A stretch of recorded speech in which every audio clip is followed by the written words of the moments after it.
మనము సినిమా ఇండస్ట్రీలో చాలా మందిని చూస్తూ ఉంటారు, వాళ్ళు చేసినటువంటి ఫస్ట్ సినిమాని తన ఇంటి పేరుగా మార్చుకోవడం. యాంకర్స్లో నాకు తెలిసి ఇప్పటి వరకు ఈయనే ఫస్ట్ పర్సన్ అని చెప్పొచ్చు, జెమినీ సురేష్.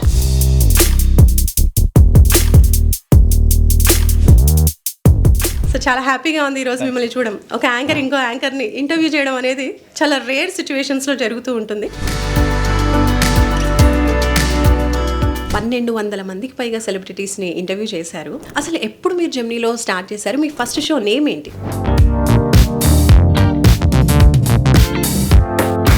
ఇంకా 2004 తర్వాత మనకి సురేష్ గారు జెమినీ సురేష్ అయిపోయారు. సో ఆఫ్టర్ కొన్ని ఇయర్స్ తర్వాత సురేష్ గారు ఫస్ట్ యాక్టర్గా తెలుసు, యాంకర్గా తెలుసు, అలాగే ఇప్పుడు డబ్బింగ్ గురించి కూడా మనకు తెలుసు. ఆర్జేగా కూడా గతంలో చేశారంట.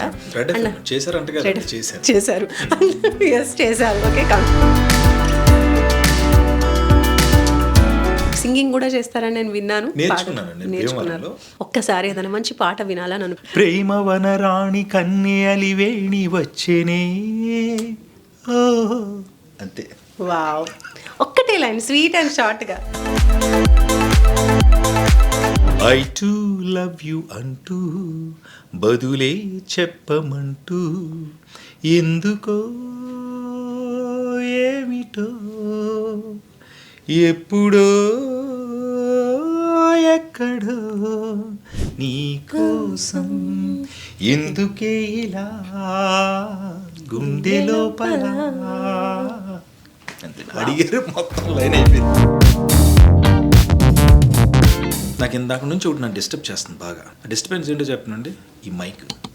నేను కొన్ని వందల ఇంటర్వ్యూలు చేశాను. ఎప్పుడు ఇలా ఏమైనా ఎదురుగుండే ఇలా అడ్డంగా రాడ్ ఇట్టి దాని మైక్ ఇట్టి అందులో నుంచి వైర్ ఇట్టి ఇవన్నీ లేవు. ఇప్పుడు ఇది వచ్చింది. This is podcast. ఏదో పాడ్కాస్ట్. నేను మాట్లాడుతుంటే మీ ఫేస్ లో నేను చూడాలన్న దృష్టి ఇక్కడే ఉంటుంది. ఇక్కడికి వెళ్తుంది కానీ ఇది దీన్ని అడ్డనుకుంటే దీన్ని అడ్డనుకుంటే కాదు కదండి. ఏం కావాలనుకుని వచ్చారు భీమవరం నుంచి ఇక్కడికి? యాజ్ యాక్టర్ అవ్వాలనుకున్నారా, యాంకర్ గా చూడాలనుకున్నారా? ఫస్ట్ యాక్టర్ ఎలా అన్నారు కదా, మనకు అందరూ తెలిసి ఉండాలి కదండి. అంత నాకు ఇక్కడ పెద్ద రిలేషన్స్ అలా ఏం లేవు, పెద్ద తెలిసిన వాళ్ళు లేరు. యాక్టర్ అవుదామని వచ్చాను. 4-5 years ఫైట్ చేస్తానండి.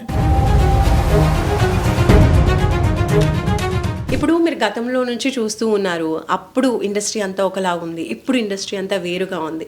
సో మీరు గమనించిన చేంజెస్ ఏంటి? ఎవ్రీ 10 yearsకి అన్నీ మారుతాయండి. మనం మారుతాం, మాట మారుతుంది, భాష మారుతుంది, యాస మారుతుంది.